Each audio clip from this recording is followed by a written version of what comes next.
알아두면 돈이 되고 배워두면 금이 되는 알토란 경제 상식. 클릭 키워드 검색.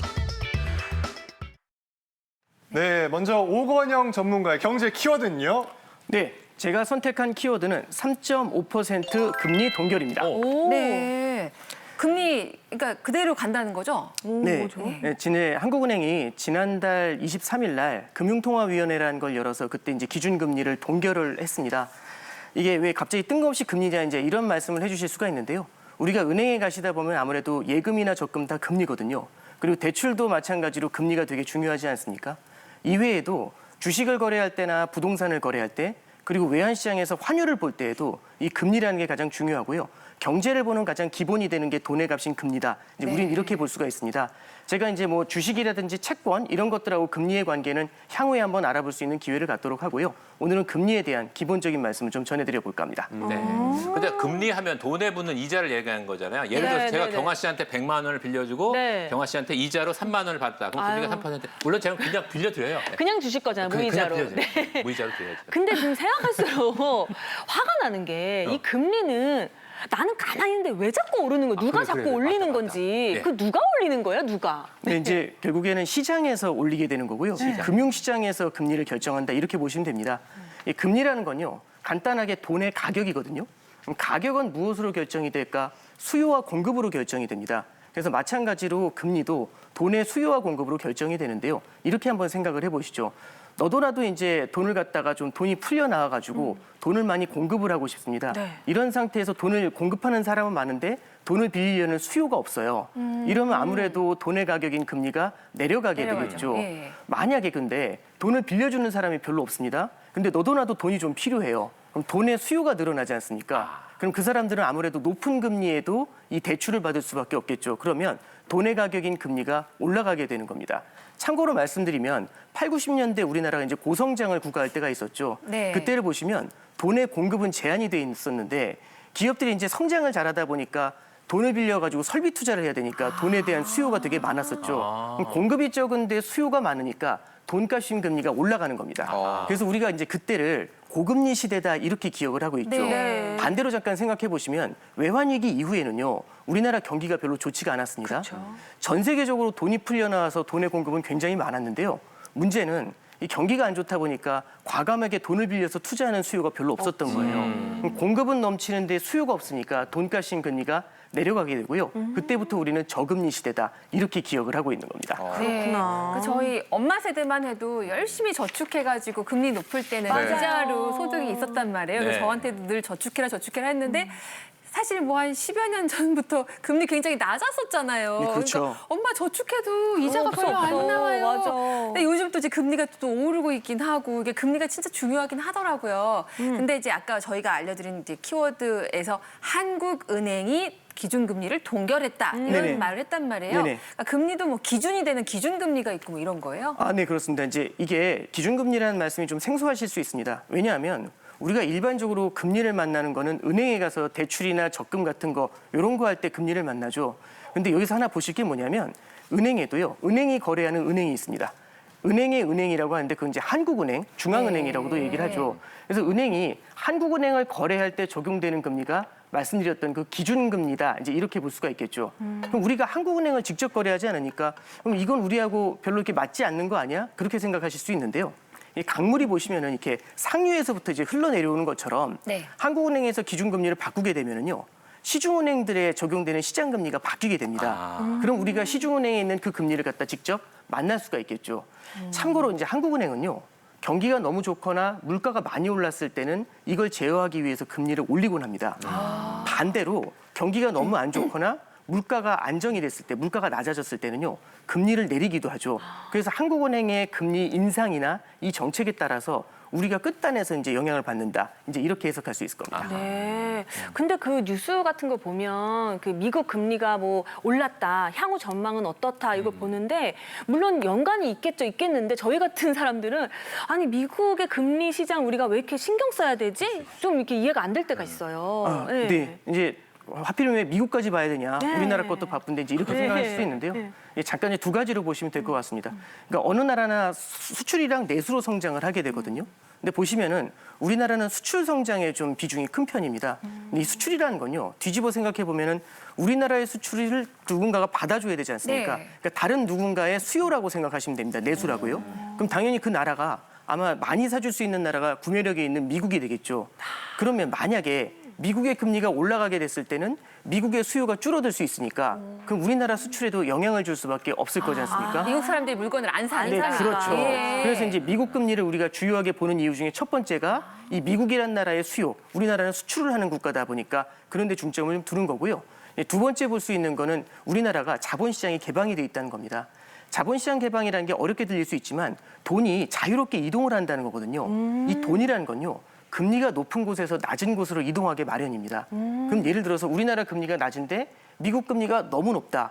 이러면 우리나라에서 돈이 빠져나갈 수가 있겠죠. 네. 돈이라는 거는 사람의 인체로 따지면 실물 경제에서는 혈액과 같은 겁니다. 그렇죠. 이 혈액이 많이 줄어들게 되면은 아무래도 실물 경제 활동이 굉장히 많이 아이고야. 둔화될 수밖에 없겠죠. 그렇기 때문에 이 미국 금리가 움직이는 것에 우리가 주의를 기울여서 봐야 된다. 이렇게 볼 수 있는 겁니다. 네. 그리고 금리와 함께 묶여서 나오는 얘기가 항상 환율이 있거든요. 근데 금리는 올랐다 내렸다 하면 피부로 와닿는 게 있어요. 체감이 되는데 환율은 올랐다 내렸다 여행 갈 때 외에는 확 와닿지가 않더라고요. 그렇죠, 그렇죠. 네, 그렇습니다. 근데 이제 환율이라는 건 잠깐 보시면은 이제 금리를 제가 말씀드릴 때 돈의 값이라는 말씀드렸죠. 그 앞에 괄호를 치고요. 대내적인 돈의 값, 우리나라 국내에서의 돈의 값이라고 그렇게 보시죠. 환율은요, 가로를 치시고 대외적인 돈의 값이다 이렇게 보시면 됩니다. 대외적인 돈의 값. 그렇죠. 그러니까 우리나라 돈을 다른 나라 돈으로 가치를 측정하는 겁니다. 예를 들어서 달러라는 걸 우리나라 돈 원화로 가치를 측정하는 거죠. 그럼 1달러에 1,300원이다 이렇게 보시면은요. 한 개의 달러를 살 때 1,300개의 원화가 필요하다. 이제 이렇게 볼 수가 있는 거죠. 그러면 여기서 제가 대외적인 돈의 값이라고 했으니까 이 가격은 금리하고 마찬가지로 수요와 공급으로 결정이 될 겁니다. 그럼 잠깐 한번 생각해 보시면 예를 들어서 미국이 금리를 낮추게 됩니다. 그럼 돈이 풀려 나오니까 달러의 공급이 늘어나게 되겠죠. 네. 그럼 달러의 공급이 늘어나면 달러의 가치가 떨어질 겁니다. 네. 그러면 1달러를 살 때 1,300개가 필요한 게 아니라 1달러를 살 때 1,200개의 원화만 필요할 수 있겠죠. 네. 그러면 환율이 내려간다 이 얘기는요. 달러 가치가 떨어진다. 이렇게 해석을 할 수가 있을 겁니다. 네, 네, 네. 그럼 반대로 미국이 금리를 올립니다. 그럼 돈줄을 재니까 달러의 공급이 줄어들게 되겠죠. 네. 그럼 달러의 공급이 줄어들게 되면은 그만큼 달러의 가치가 올라가게 될 거지 않습니까? 그럼 우리가 1,300개의 원화를 주고 1달러를 살 수 있었지만 이제는 1,400개의 원화를 주고 1달러를 사야 되는 거죠. 그러면 달러 값이 올랐다, 환율이 뛰었다. 이제 이렇게 네. 우리가 해석을 할 수 있는 겁니다. 예. 요즘 뭐 달러 강세다, 킹 달러다 그런 얘기 많이 하는데 네. 저는 피부로 와 닿거든요. 왜냐하면 저희 큰애가 미국에서 공부를 하고 있기 때문에 세상에. 요즘같이 원달러 환율이 이게 확 상승해버리면 아이고. 저는 속이 탑니다. 그냥 아주 아유, 그냥. 세상에. 예. 그렇게 볼 수 있는 거네요. 네, 그렇죠. 이제는 강달러가 지속된다. 사실 계속적으로 이제 미국의 고금리다 보니까 달러 가치가 굉장히 높았었거든요. 지금도 물론 강달러 기조입니다. 그럼 달러가 높다. 그러면 이제 환율이 상승하게 되고요. 환율이 상승한다 그러면 일단 우리가 수입 물가가 높아지게 됩니다. 수입 물가가 높아져요. 그럼 그게 또 우리나라의 소비자 물가를 자극하게 되겠죠. 그럼 물가가 높아집니다. 그럼 나의 지갑이 얇아져요. 뭐 예를 들어볼게요. 오렌지 하나당 이제 1달러라고 보겠습니다. 근데요, 과거에는요, 우리는 1,000원에 1달러 이렇게 돼서 네. 오렌지 하나 살 때 이제는 1,000원 주면 됐었습니다. 그런데 환율이 높아지는 거예요. 이게 환율이 1,400원이 됐습니다. 그러면 오렌지 과거에는 1,000원 주고 샀어야 되는데 이제는 1,400원 주고 사야 되거든요. 그러면은 나는 앉아서 400원을 더 내는 꼴이 되겠죠. 그런데 문제가 뭐 오렌지 하나가 문제가 되지 않아요. 오렌지 갖고 우리 뭐 만들죠? 주스 만듭니다. 근데 가공식품 만들어요. 그러면 다양한 수입업자들이 오렌지를 사서 음료도 만들고 요리도 할 텐데 이렇게 만약에 환율이 오르고 수입 물가가 오르게 되면은요. 이걸 가지고 만드는 우리나라의 식음료, 다양한 음료들, 다양한 제품들이 오르지. 가격이 오르게 됩니다. 그럼 소비자 물가가 그래서 상승하는 거예요. 그럼 소비자 물가가 상승했다. 그러면 내 월급이 그만큼 올라주면은 참 좋을 텐데. 아유, 이 소비자 물가 상승률만큼 내 월급이 오르지가 않는 거예요. 그러다 보니까 나는 가만히 앉아서 그냥 지갑이 얇아지는 현상. 한마디로 뭐예요? 그냥 실질 소득이 감소된다라고 이제 볼 수가 있는 거죠. 그렇기 때문에 환율이 상승한다? 그럼 결국에는 나의 실질 소득이 감소될 수밖에 없구나. 왜 물가 때문에 그렇다. 그래서 이런 부분들의 어떤 그 메커니즘이 존재한다라고 말씀을 드립니다. 아이고야. 물가, 금리, 환율 얘기가 막 쫙 왔는데요. 다시 이제 금리 얘기로 좀 가보려고 해요. 저는 금리에 관심이 없었어요. 대출금이 생기기 전까지는요. 아주 오래전에. 네, 근데 대출금이 생기니까 금리에 굉장히 관심이 많이 그래서 생기더라고요. 오랫동안 관심을 갖고 지켜보셨군요. 옛날에 이제 저금리 때 겁 없이 전세 이렇게 할 때 좀 대출했다가 전세 가격이 막 뛰면서 이제 추가 대출이 생기니까 저도 이제 맨날 금리 인하 소식 언제 나오나 기다리거든요. 네. 근데 영끌족 막 금리 싸다고 그때 막 대출 돈 많이 빌려가지고 받고, 네. 아파트 사신 분들은 얼마나 또 애가 탈까 싶기도 하고요. 네, 이거 근데 왜 안 내리나요? 안되네요. 네. 한국은행에서 기준금리를 인하하면 되는데요. 예. 이제 기준금리를 인하할 때 여러 가지 이슈가 있습니다. 한국은행의 가장 큰 목표는요, 물가를 안정시키는 게 목표입니다. 결국에는 한국은행에서는 물가를 안정시키려고 하는데 이게 약간의 여유를 둬가지고 2%까지는 물가가 올라가도 괜찮습니다. 그래서 2%의 물가 목표라는 걸 줘요. 근데 지금 우리나라 소비자 물가지수 상승률이요, 이 2%를 좀 넘어 있습니다. 물론 이 물가가 딱 2%가 되지 않더라도 2%까지 내려올 거라는 이런 확신이 있으면 그럴 때는 기준금리를 인하해도 되거든요. 근데 이제 문제는요, 지금처럼 금리를 높게 유지해도 물가가 잘 안 잡힙니다. 그 얘기는 지금의 금리를 물가가 견딜 수가 있다. 이제 이런 식으로 해석할 수가 있겠죠. 이런 때에 섣불리 금리를 잘못 낮추잖아요. 그럼 오히려 되려 물가가 튀어오르는 문제, 이런 것들이 생길 수가 있습니다. 그러니까 이제 신중할 수밖에 없는 거겠죠. 네, 그렇군요. 우리 오건영 전문가의 키워드 3.5% 금리 동결에 대해서 이야기를 나눠보고 있습니다. 많이 돌아왔는데요. 그래서 우리의 경제 전망은 어떻게 되는 건가요? 네. 굉장히 좀 어려운 질문을 좀 해주셨어요. 네, 저도 굉장히 좀 조심스럽게 좀 말씀을 드려야 될 부분이긴 한데요. 이게 우리나라에서 지금 보면은 기준금리가 인상되냐 인하되냐 이제 이런 얘기고 지금 인하를 갖다가 많이 얘기해 주시지 않습니까? 이 문제가 지금 기준금리 인상은요, 그 가능성이 높지는 않아 보입니다.